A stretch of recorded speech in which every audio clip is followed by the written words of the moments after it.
I'm Marilyn, CEO and founder of Cosmic Centaurs.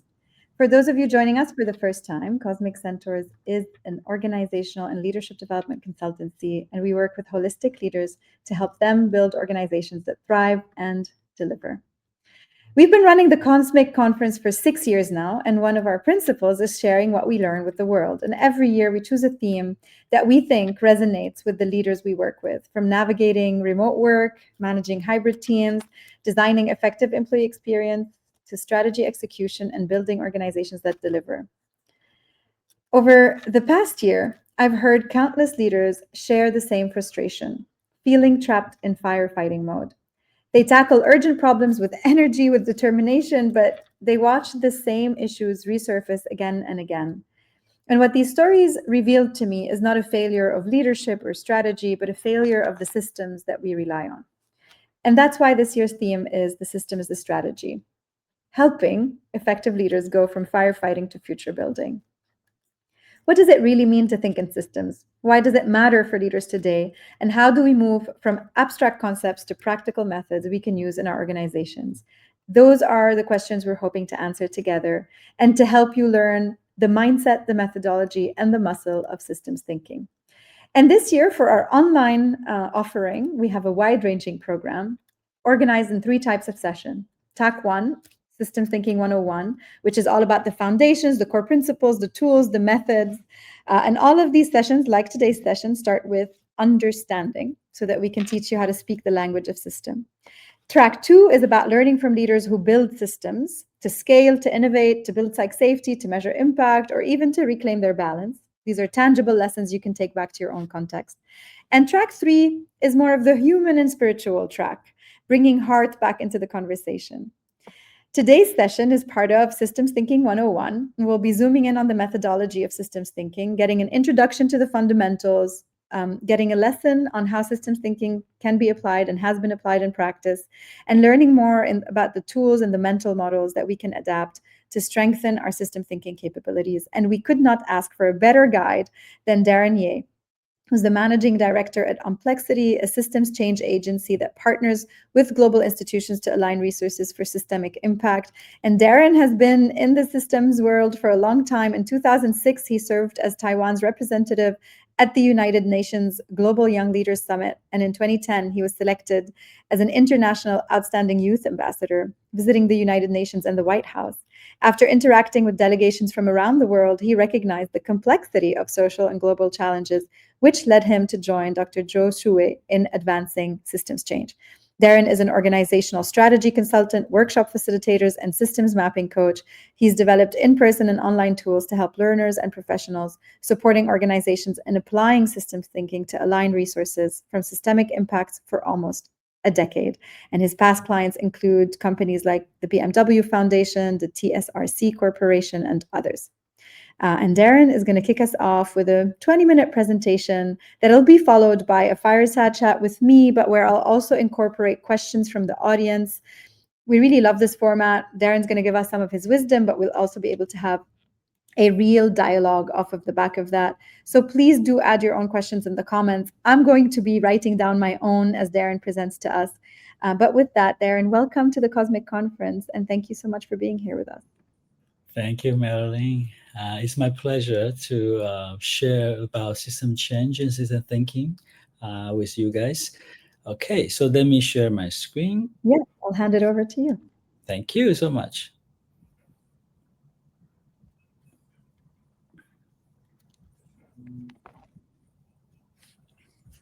Here we go. Okay, very nice. All right. Today we are going to talk about system change because I believe a lot of people are talking about system thinking.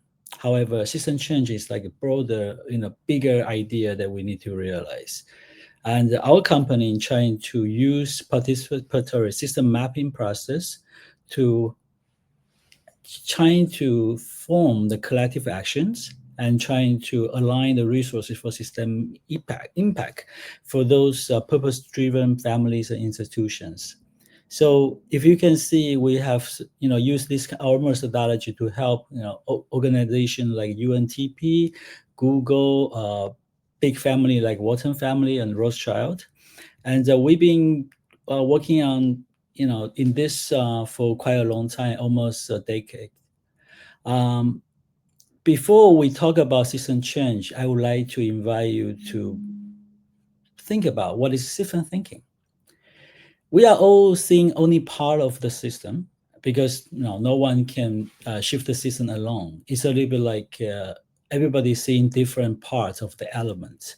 So it's important that for us, how do we collectively see the bigger system together? And that's why system thinking is important. Right now, we can see a lots of organizations. They are very silo. They are more like egoism. It's important to think about how do we collaborate? How do we, start from ego to eco to build the ecosystem. It's important to align different units like corporation. They are paying attention to ESG at the moment. Foundations, they have a lot of projects going on in the world. And impact fund, for the impact fund, they are also working in different parts of the bigger system.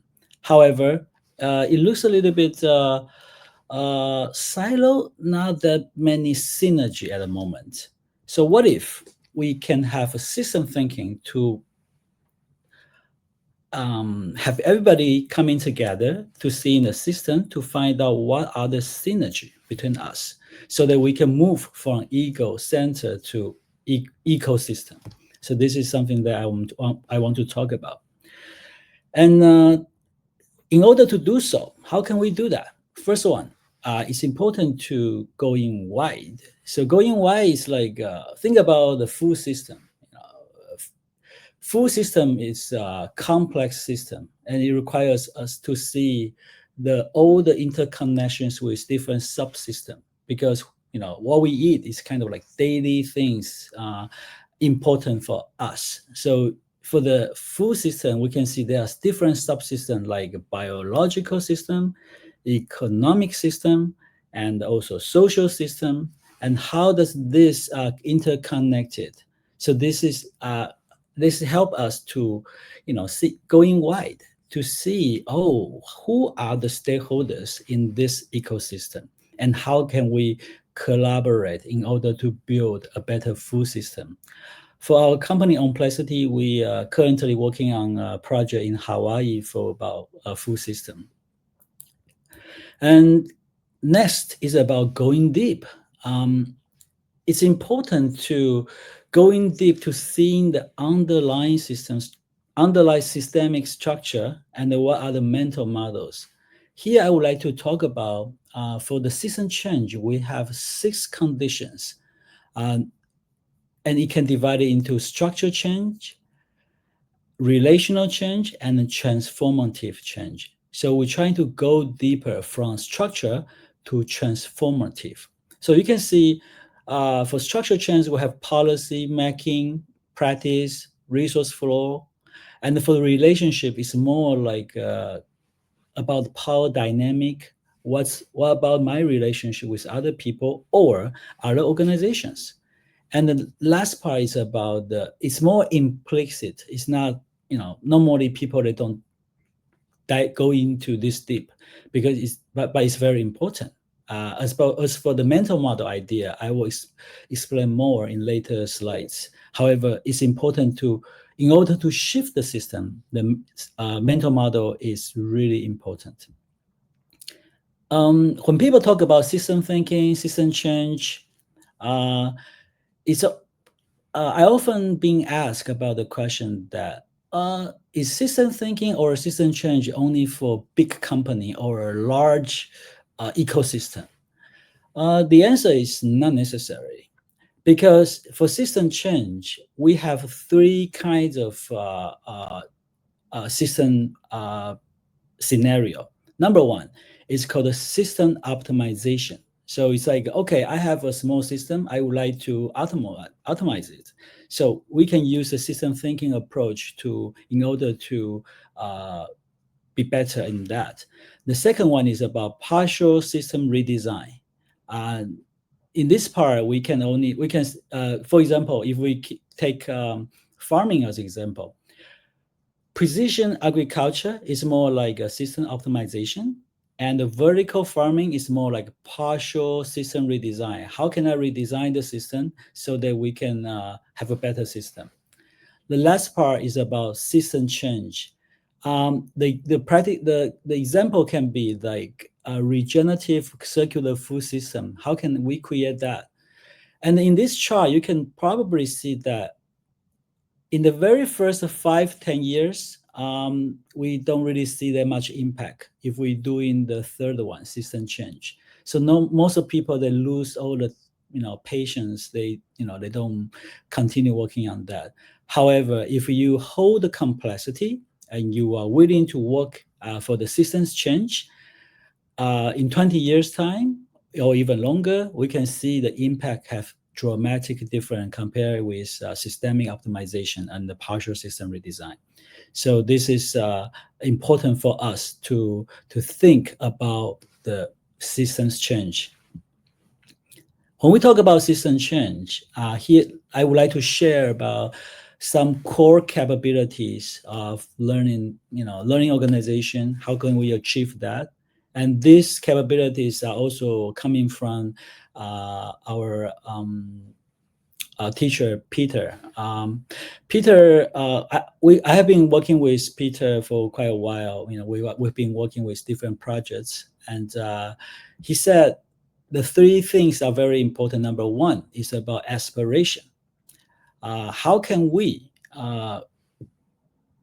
see the aspiration, in order for us to create more potential? We have find more potential in ourselves. What's the current reality? What's the vision that we want to go? So aspiration is number one thing that I'm going to talk about. And the second one is about the reflective conversation. Through system mapping, we would like to use the system map as a tool to engage the dialogue, to provide the space for people to have collective intelligence and dialogue. So we use system map to surface the mental model and for the older stakeholders, so that they know the mental model of the other stakeholders, so they can collaborate. So the second will be the reflective conversation. The third one is about understanding the complexity, which is system thinking. So it's just a tool for us to use to map the current structure, and then to use that and to initiate the dialogue with other people. So from what we need to what system need, this is the important concept that I want to share with you. It used to be the current reality. If you can see all around you, I think that's a problem in all over the world. It's a fragmentation. A lot of projects, they are seeking for investment, and a lot of investment, they are screaming different project. They choose project and then invest. So this is the current reality. It's fragmentation. What we want to achieve, if you can see the right-hand side, we want to have integration for everything, for our desired future. So you can see we have an investment on the outer circle, and then we can have we can have connection, the system mapping for all the projects to find out the synergy between them. So we find out the causal relationship, and then we analyze the system map to figure out the high leverage point.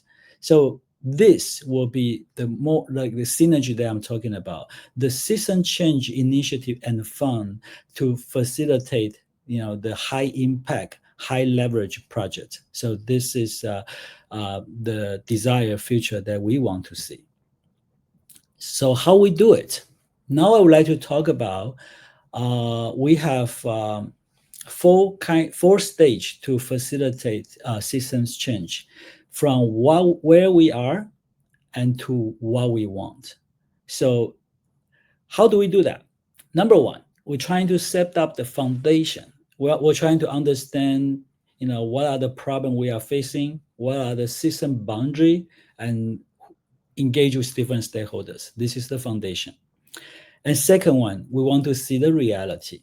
We will map the system, we'll do the mapping, we're trying to find out the causal relationship, the root cause of the problem, and we're trying to use that to reflect the mental models.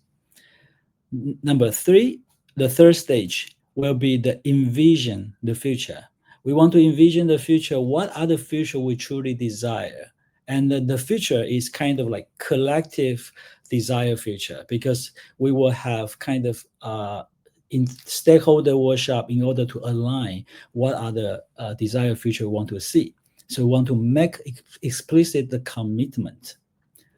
The fourth stage will be the playing the path. We want to do the action to change, to make the change. But how? There are so many things we need to do. Which one are the more high impact, or which one is the leverage point? So, and then what are the actions we need to do? And who are the partner I need to work with? So this will be the fourth stage of what we do.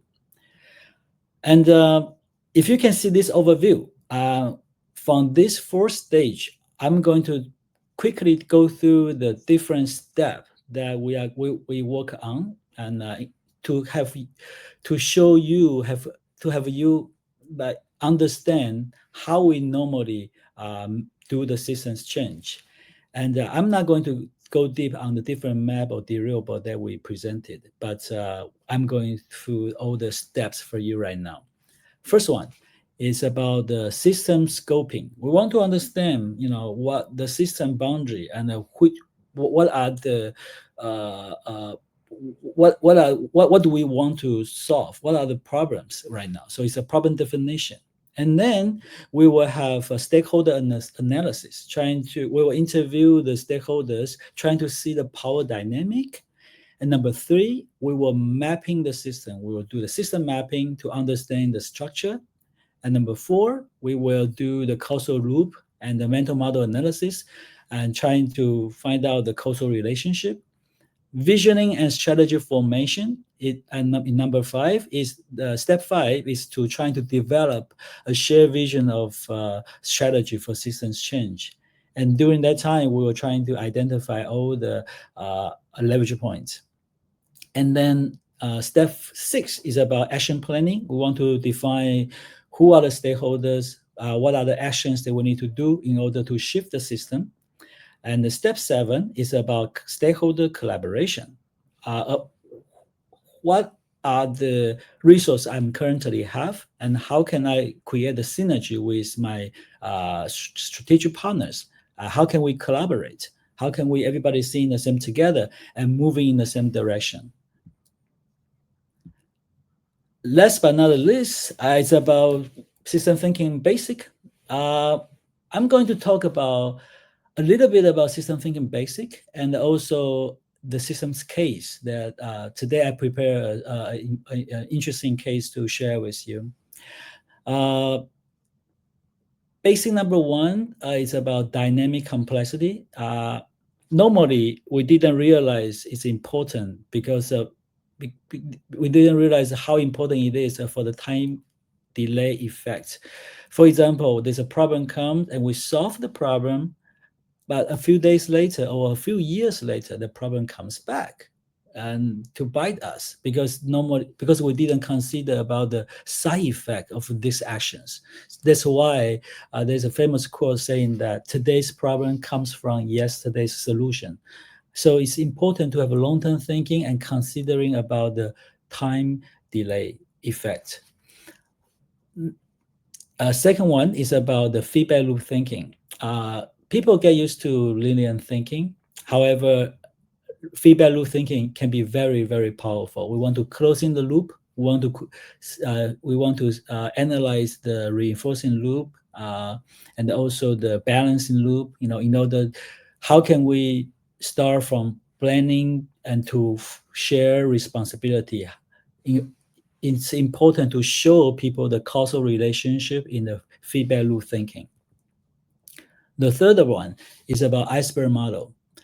When we trying to analyze the problem, for example, events coming. There's a certain event. What we want to do is trying to from the ice on the tip of the ice to analyze the system from top to the bottom. Event happened, and we need to. The next step is to to study what is the pattern. Normally, in our system thinking, we use behavior over time graph to understand the pattern, and then we go deeper to the structure. The structure, we normally do the system mapping and to find out the key variable and the causal loop relationship. And then after system mapping, we want to go deeper to mental model. Mental model symbolize is like what people are thinking, so something like that. So how do we service different stakeholders' mental model and facilitate a dialogue? This will be very important part for the mental model layer. And then it's about shared vision. What are the what's our vision, and how are we going to do, and what's the leverage point, and what are the different actions we need to do? So this is iceberg model. And then I'm going to introduce a very simple system map for you. And before that, it's important to talk about the causal relationship, the definition of the positive causal relationship. Normally, it's when we want to connect two variables in the system, you can say like two elements in the system. Number one, we will have a direct cause and effect relationship.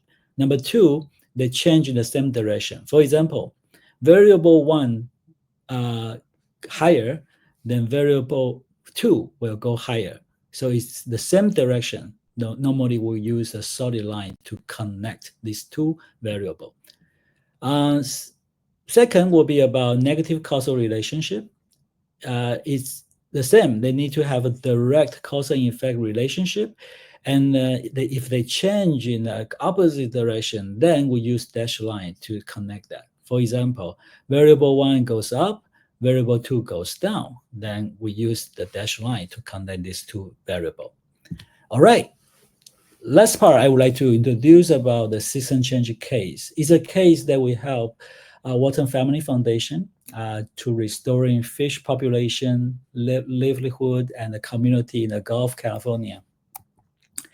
It's a very complex map. I do not want to scare people with this spaghetti map. However, in our system map, normally we will have using the Kumu software in order to talk about the detail, how to introduce a system map. We can go layer by layer. We can have a description on the left. We can close that and slowly, step by step to show the system and tell the story. So this is normally what we do. I just do the quick demo. Let me come back to the slide. In this case, it's about like it's not only about fish. It's about civic engagement, the social part. It's about healthy ecosystem, the ocean. It's all about the income stability, the economic. People want to make money. The fishermen, they want to make money. Let me use a very simplified system map to tell you what's going on. It's vicious cycle for the fishery family. They compete against one another for resources. They also upset the market and damage the habitat in the process. What happened? Let me see. Let us see together this. A lot of fishermen, they want to have they want to go fishing because government noticed that in the very beginning, government set up the quota for each fisherman. Of course, people get angry. They go on the street. They say, you shouldn't do that. And some fishermen, they just they increase their fishing effort, and that makes more like habitat damage or pollution. The more pollution, the less carry capacity, and then the less fish stock. So the less fish in the ocean, and the less catch. Of course, the fishermen get less money. The fishing effort also create the overfishing. The overfishing part, they will also decrease the fish stock. They also decrease the overfishing. Also, the more overfishing, the less fish price, because a lots of people, a lot of fish on the market, the fish price goes down, then fish price goes down, and then fish income goes down. So the fishermen, they don't have the money again. So this is very classical scenario. The fishermen, they are in kind of like a vicious cycle. How do we form the share strategy and a community enforced catch share and the conservation program? You can see that we wanted to create more healthy ecosystem. If we can have more healthy ecosystem, after all the system mapping process, and the local government, they promote like ecotourism. They consider, okay, making money not necessarily coming from the fishing activity. It can come in from ecotourism. So the ecotourism solve the problem of the income unstable, so that we can have income stability more because of ecotourism. And then in this case, we can have less polluted activities, so that we can create in the healthy ecosystem. If we have a healthy ecosystem, then we can have more fish stock in the ocean. And then, of course, throughout the sustainable catch, we can have more income stability. Through that income stability, we can have different like a program to benefit the civic and engagement. For everybody, they social warfare. They feel they don't go to the street and protect the government. They supporting government, and so they have kind of like catch share implementation plan, so that we can have more fish stock. Because in the ocean, it's like always like that. If we want to have more fish in the ocean, we need to wait for the small fish to become a bigger fish. So that time is very important. But if you go overfishing, then you don't have the time for the small fish to become a bigger fish. So that's why they are having this kind of solution, trying to help. So we're trying to find out the win-win-win, right? So for both health ecosystem and the income stability, and also civic engagement. Through the process, after system mapping, what's next? Or how do we use system map to do the collective dialogue? First one is about seeing self. So when we convene all the stakeholders and to collectively see in the system map, we kind of always asking the question like, where are you in the system map? And then which part, what kind of intervention you want to see. And you also can see the system map through you and me, and the relationship with other people. How does my success depend on your success? This is often the question that we want to ask. And then we also want to do the seeing we and seeing whole, something bigger than all of us. So what is our shared vision? Any key indicator for the success? And what are the barriers for hindering our process? And the high leverage point, or is there anybody missing? Do we want to have more stakeholders to join us? Something like that. So this is how we use system thinking or system map to facilitate collective dialogue. All right, so I guess that's it from my sharing. Let me hand over to Marilyn. Thank you so much, Darren. This was really informative. And I don't know if you can see, but there's a lot of comments and a lot of questions from the audience. I learned a lot in this process, and so did they. And so I'm going to bring in a few of the questions that I saw, and we'll have a conversation about everything you just taught us. Thank you so much for sharing so generously. And I really, myself and everybody in the audience, really love that you have this very explicit process that we can refer back to. It's a great map, and so we can come back to it. Actually, the first question, I had that question, and someone in the audience also asked it.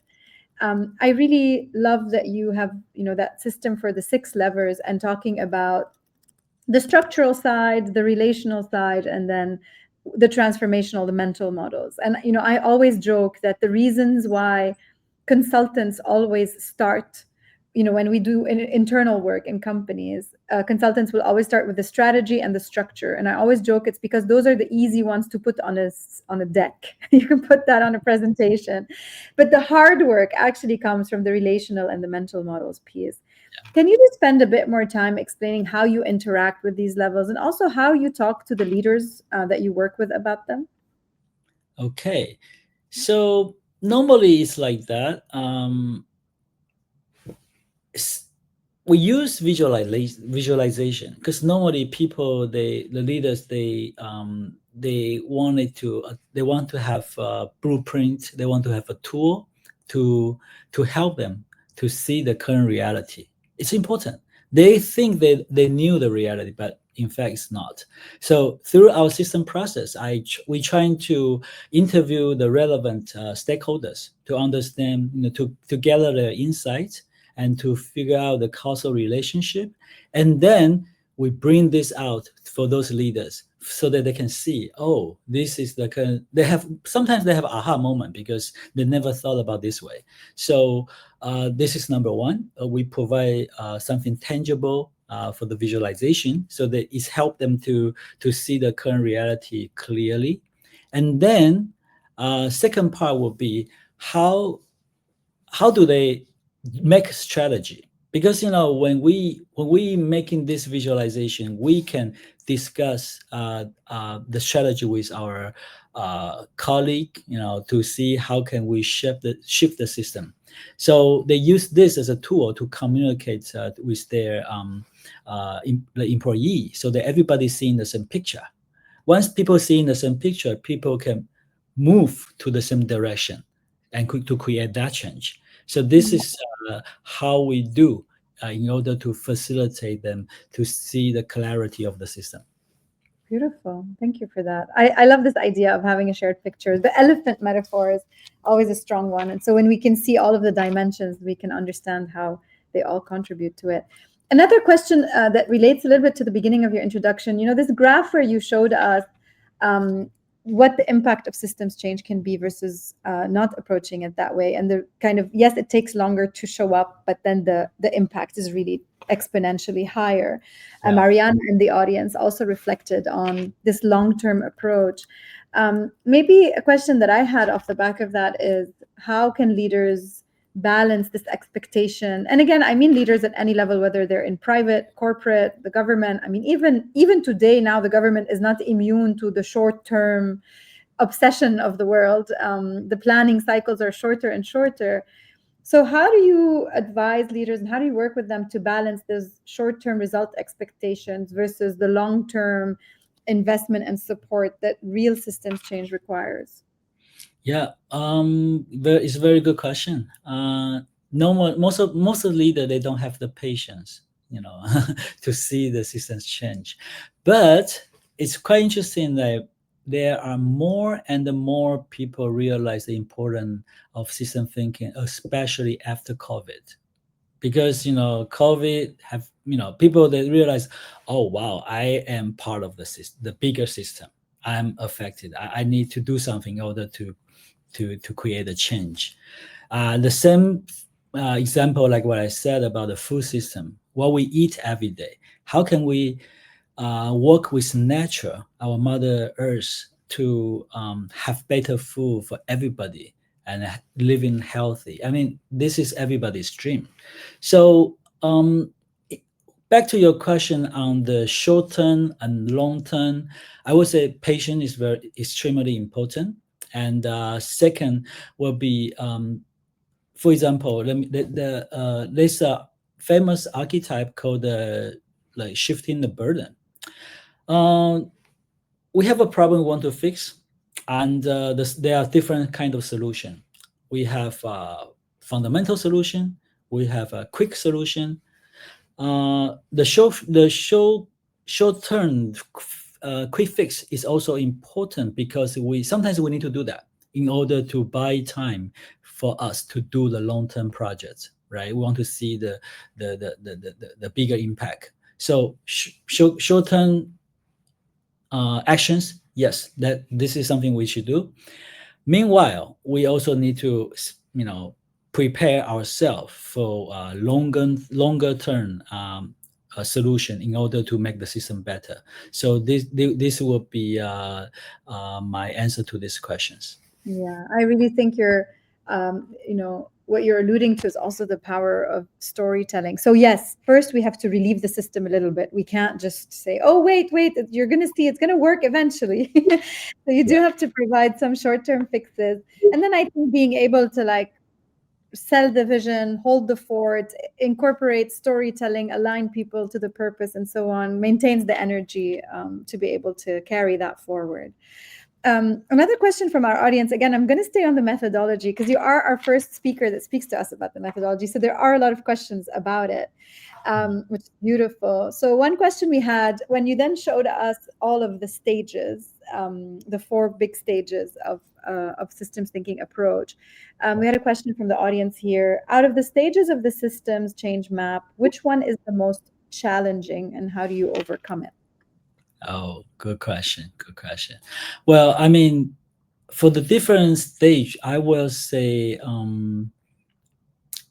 the action planning part is difficult because people have a different opinion on that. So it required very thorough understanding of the system, very robust research of the system in order to facilitate dialogue and everybody working on the same direction and make this happen. So the last stage will be very different because people naturally thinking for themselves a little bit more silo. But how do we shift from ego to echo? This is very important. So we normally we use the system map to highlight the shared vision, to highlight the importance of collaboration. So and then we through different dialogue and discussion facilitation section, then we can get there. So this will be the most difficult part. Yeah. I love that. I really also love this image that you're using, how to shift from the ego to the echo. It's just so powerful and so beautiful. All right. Another question again about the methodology. I also had the same one. This is a question from Cynthia. When we map the system, as you showed us in one of your diagrams, then it's really about identifying the leverage points and the bottlenecks. And a question that Cynthia had, she's also, I believe, from kind of the third sector, so government, nonprofit. And her question was around how do you practically identify leverage points? Are there specific tools or any specific approach that you use in that context? Yes, we do. We do. When we identify leverage point, we will use four kinds of analysis, and then we will use. No, let me put it this simple way. Then, I don't go into detail for the academic part. Let me make this simpler for you. For example, in the system map, the variable that interact each other, the causal relationship, sometimes they are stronger. This connection is stronger than the other connection. How can we show in the system? So if this connection is more stronger, then that potentially is the high impact. Okay, the potential is leverage point. Number two, no, we will trying to use, for example, if you analyze all the system map, there are so many variables. They say 100 variable. There must be some variable they are very powerful. For example, normally we can see from, for example, like two arrows coming in and 5 arrows coming out, which means this variable in the middle, they have a very strong impact in the system because they connect 5 different variables. They can creating more impact. So that would be another way of to see the system. And also the last part will be the system archetype. We're trying to identify if we have any system archetype in the system and to see maybe this connection is more important than the others. So every analysis we need to do everything, every step and every approach in order to measure, and this is leverage point. Beautiful. What is a systems archetype? Oh, system archetype. Well, it's written in the book, Peter's book, Fifth Discipline, and system archetype is a simple way for people. They say when we learn English, we want to make a sentence, right? We learn a grammar, we want to make a sentence, and this kind of sentence or example is in system language is about system archetype. So when people they are facing difficulties or when they want to analyze a system, they can just apply the different system archetype, Yeah, to reflect the reality and to help them to think what about the solution, or how can I see the picture better, something like that. Yeah. beautiful. Yeah, you have a couple of resources on that on the internet. We'll share a link to your systems archetype summaries. Thank you so much for answering that question. As I told you when we met, I'm very interested. I know you can't publicly speak of a lot of the work that you do in the for-profit, which is why we used an example that you are publicly allowed to disclose. But can you share a little bit more about how you apply this methodology outside of third sector and nonprofit and government work? Yeah, for sure, for sure. Normally, it can apply for profit organization. You can use system thinking in applying different scenario. Number one, you can probably use for like small startup. They can try to show the system map to to seek more fundings. Take a example. Let me give you an example. Like Amazon. Not sure if everybody hear about the Amazon flywheel. In Amazon, they believe it's important to show the flying wheel. The flywheel, we call this, is actually from system thinking. It's like a reinforcing feedback loop. What kind of reinforcing feedback loop? Because Amazon believe if I have more traffic in my platform, more people visiting my platform, I can attract more sellers to participate. And if I can have more sellers to participate in the platform, I can provide more selection for my customer, and then my customer experience will be better. And then if my customer experience is better, they're coming back to visit my platform. So which bring me more traffic in the platform. And we close in the loop. And that is the flywheel example I'm talking about. And second one, normally, if you are if you are not a startup, you want to have kind of a corporate retreat in order to have kind of discussion with your employee about the 3-year plan, right? In this kind of scenario, system map can help you with that, because everybody can see in our shared vision and what are the important actions in our company for the next 3 years.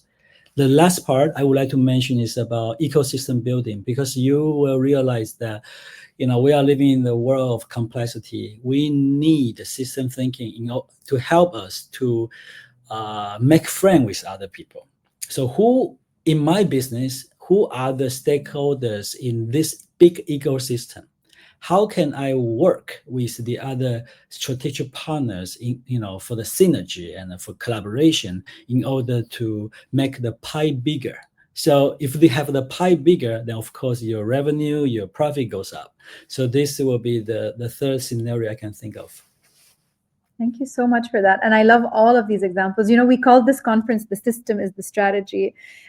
And right now, with the Amazon example, with the ecosystem example, you're showcasing that very directly, which is that in today's world, a lot of our strategies, if not all of them, have to be systems conscious, and they have to engage the system. The system is our own employees, it is our workforce, it is what we produce, but it's also our ecosystems, our partners, our governments, our planet. And in order to build sustainable strategies, applying systems thinking, just how you showed us a beautiful example with the network effects on Amazon, is precisely how we can also think about strategy. And we do a lot of work in organizational development as a company. Our own methodology, the omnichannel organization, is the systems map. In fact, it's making sure that we don't forget to look at all of the touch points, because we might try to, push one specific leverage point. We're often brought into companies where it's, oh, come and fix our culture. Sure, I can fix your culture, but I can't fix it if we don't also talk about your structure, the way people make decisions, your processes, how you work together, your collaboration tools. It is very naive to think that you can do one without doing all of the others. And so I think we find that as well a lot inside organizations and in change and strategy execution processes, where you do have to have this very holistic approach. And in fact, Darren, in addition to being an expert on this topic, you also are the managing director of Omplexity. You lead your own teams and organizations. I was curious to ask you, how do you apply systems thinking internally? How do you flip that into how you manage and how you lead? Yeah. First of all, I normally, of course, we will have a company strategy map, right? We have a system map, and then we will discuss this system map in our corporate retreat, and we will to form what are the important actions that we need to do. And there's one more thing is very important, which is the system map is just the first step number one. But what's next is very important, because I want to use the map in order to facilitate dialogue among the staff so that they can come up with the new ideas or new intervention or actions, how they want to intervene the system. When they are the one who provide these ideas, they feel empowered. When they are empowered, they are more, they have a great motivation to make this happen. This is no longer something, oh, this is the order from Darren. Okay, I can choose to follow or I don't follow. This is, they will have this kind of ownership that, hey, this solution is actually coming from me. So I want to work harder on that. So this is something interesting I can share with you. Yeah, absolutely. As you said earlier, working on the relational and the mental model side of things, not just on what we can put on a slide. Right. I really, really appreciate that. And maybe one more thing is, of course, when you're a leader, our subtitle for the conference is shifting from firefighting to future building. What we see often is that when you don't really build systems from day one as a leader, that's within how your company operates and delivers value, or your team, you end up actually becoming the bottleneck of the system yourself, right? You become at the center of every decision, in the middle of setting the standard for excellence. You have to, very practically, you end up having to review everything that comes out of your team. The problems keep returning because you fix them, but you only fix the symptom or the effect, but you don't really go back to the root cause. Maybe talking about personal systems now, rather than zooming out, let's zoom in for a little bit. What are some personal systems that you've put in place for yourself, or that you've recommended other leaders do, to help them really feel a bit more in control of how they're truly being the leverage point and not the bottleneck of their own systems? Okay, you mean if I'm as a leader, how can I, do you have any particular practices? I've spoken with leaders who say it could be very simple things like, oh, I organize my week in a very specific way and I don't compromise it. Thursday afternoon is always no meetings time. Or, one thing that I've done recently is I've started setting intentions for the week about the 5 things that really matter to me. And if I get those done and I say no to everything else, then I've succeeded. Are there any very low-level practices, even that you have for yourself, that allow you to make sure you don't end up being the bottleneck in your own system? Yeah, I will say it's important to, I will use the iceberg model, trying to go deeper. For example, like whatever happens, I trying to not point to anybody and to blame to anyone. I trying to invite them and everybody's collectively seeing the system together to see what's going on. And then through the events, pattern, and structure, we will draw a little bit of very simple system map, in order to make sure we are seeing the same system, make sure we are aligned. And through this way, you are providing the space for people to communicate with you, so that you are in that way you empower people to to speak about the truth, and that is important. So normally people, they don't dare to talk about reality to the boss, and this is no good in the learning organization. And then I will say, if you can see the system, you are not, you will understand that you cannot take all the credit in the system. You need you need to empower employee, and to make them feel a sense of achievement, and then they are willing to to continue to bring all the goodness in the system. Then we can create a better better environment for everybody. So this is the normally the mental model part is about that. We discuss about what's going on in the system, what's the problem that we are facing right now, and what's the solution. Do you have any ideas, and how can we work together in order to shift the system? Yeah.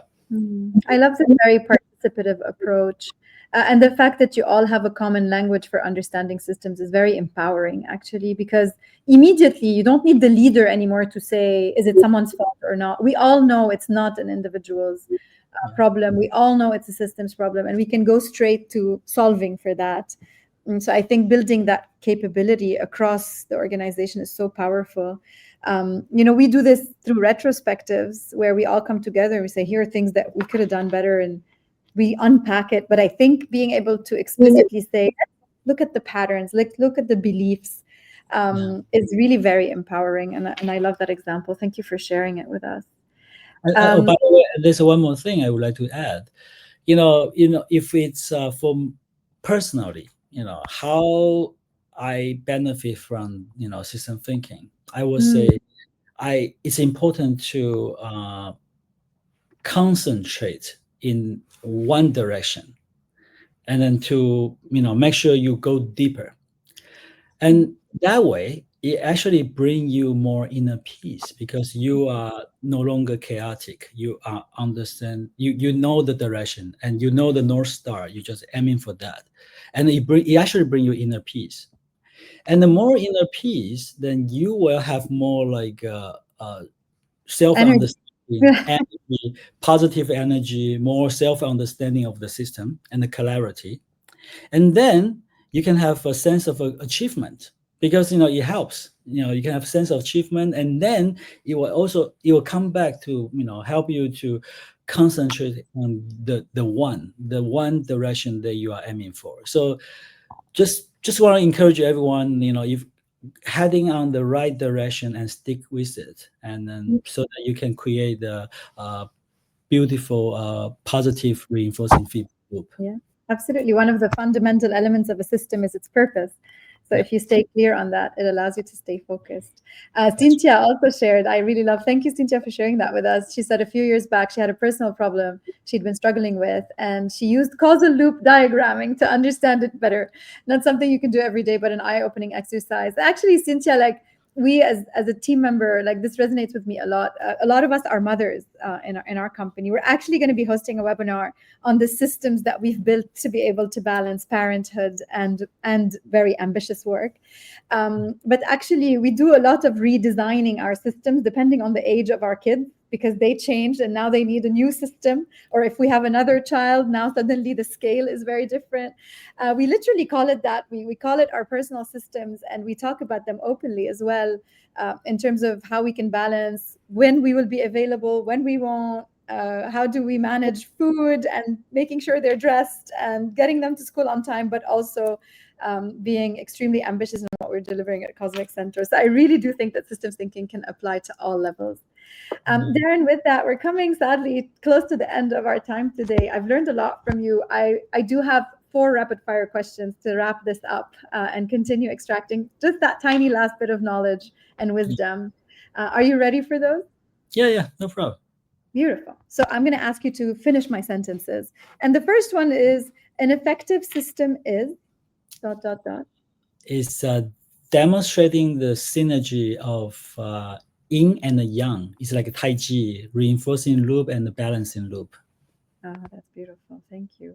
What is the one leadership quality that is most needed to nurture systems thinking? I think it's about facilitating and bring out the potential for all the team members. What a great answer. Yeah. You shared so many already with us, but what would you say is your personal favorite systems thinking tool? I will always talk about the iceberg model. It helps me a lot in all direction. From solving the problem, we always come to the bottom, from bottom to up. Yeah. Absolutely. And you spoke to us about a leadership skill that is most needed, facilitation. What is what is a mindset that you think is needed to be a good systems leader? I think it's important to let the system to work for you, so that you can enjoy your work without burnout. Oh, I love that. I definitely remember the day when the system started working at Cosmic Centaurs, and I was like, wait, I didn't have to start or finish this? How beautiful. So I echo that emotion very much. Darren, thank you so very much for your time and your wisdom today. And thank you, of course, to our attendees who were on fire and had a lot to say and a lot to ask as well. And many of them shared their own personal stories. If you want to share this link with anyone who wasn't here today, you can share the LinkedIn event page. I often get asked this. This video will always be there, and you can come back and rewatch it as well. And it'll be reposted on our YouTube and as a podcast and everywhere. You will not be able to escape us. You can, of course, subscribe to our newsletters to make sure to know about what's coming up next. Darren, before I announce the next webinars, thank you again for having given so much to us today. We really appreciate it. The pleasure is mine. I never been to Middle East, and I heard so many great things about their place. I really want to visit sometime. Yeah. We look forward to hosting you. And just before you leave, everyone, we have our upcoming webinars are on October 7. We have 2 conversations, actually with 2 leaders from the Middle East. The first one is going to be at 12 noon Dubai time with Imad Lahad, who's the managing director at APCO Worldwide's Dubai office, but also very importantly, their head of global AI. And we're going to talk about how leaders can redesign business models, create new value, and be authentic while navigating the disruptive shift of this AI world we live in. And at 4 p.m. UAE time, it's going to be a completely different conversation with Rawan Albina, who's a leadership coach and leadership academy director at Shalhoub Group. And we will be talking about how to bring heart back into the conversation and explore the human and purpose at the center of systems. So please join us on LinkedIn Live on October 7. And thank you again for being with us. We look forward to seeing you soon.